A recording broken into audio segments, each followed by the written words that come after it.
Assalamualaikum warahmatullahi wabarakatuh. Salam sejahtera untuk kita semua.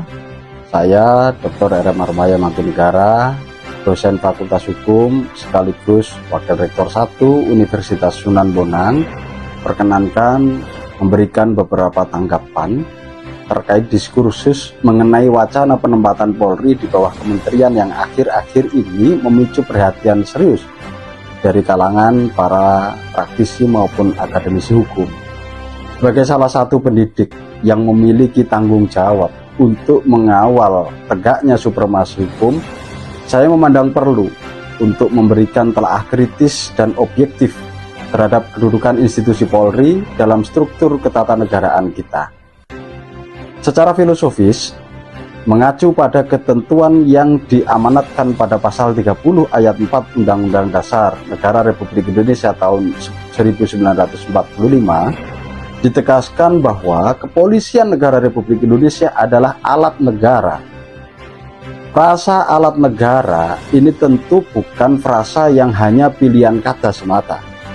Frasa ini memiliki bobot hukum yang sangat fundamental.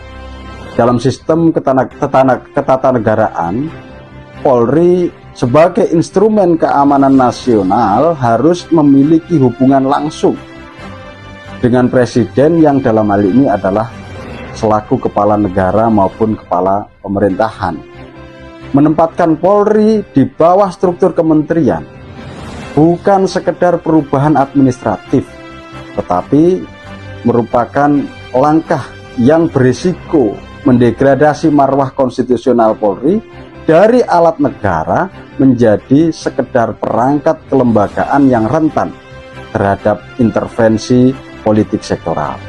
Selanjutnya, jika kita mengacu pada ketentuan yang diatur di dalam pasal 8 Undang-Undang Nomor 2 Tahun 2002, posisi Polri secara eksplisit masih jelas-jelas diatur dan dinyatakan terletak di bawah presiden secara langsung.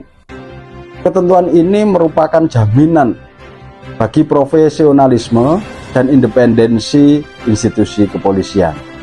Dengan garis komando yang bersifat tunggal dan nasional, Polri dapat menjalankan fungsi penegakan hukum secara imparsial, tanpa terfragmentasi oleh visi politik menteri yang bisa berubah setiap saat mengikuti dinamika perkembangan politik maupun perubahan kabinet di pemerintahan. Ketegasan posisi ini juga diamini pasca berlakunya Undang-Undang Nomor 6 Tahun 2023 tentang Cipta Kerja.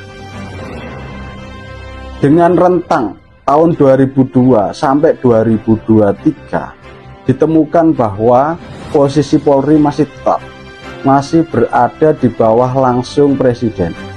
Sebagaimana secara filosofis bahwa hukum itu adalah representasi nilai-nilai yang ada di masyarakat, bukti ini memberikan pengertian kepada kita bahwa nilai-nilai dan kecondongan peradaban masyarakat Republik Indonesia masih menempatkan Polri secara struktural berada di bawah presiden secara langsung.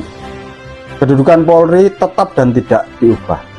Hal ini membuktikan adanya konsistensi hukum bahwa stabilitas keamanan dalam negeri hanya dapat dicapai melalui institusi kepolisian yang mandiri dan bertanggung jawab langsung kepada kepala negara, tidak melalui pembantu kepala negara.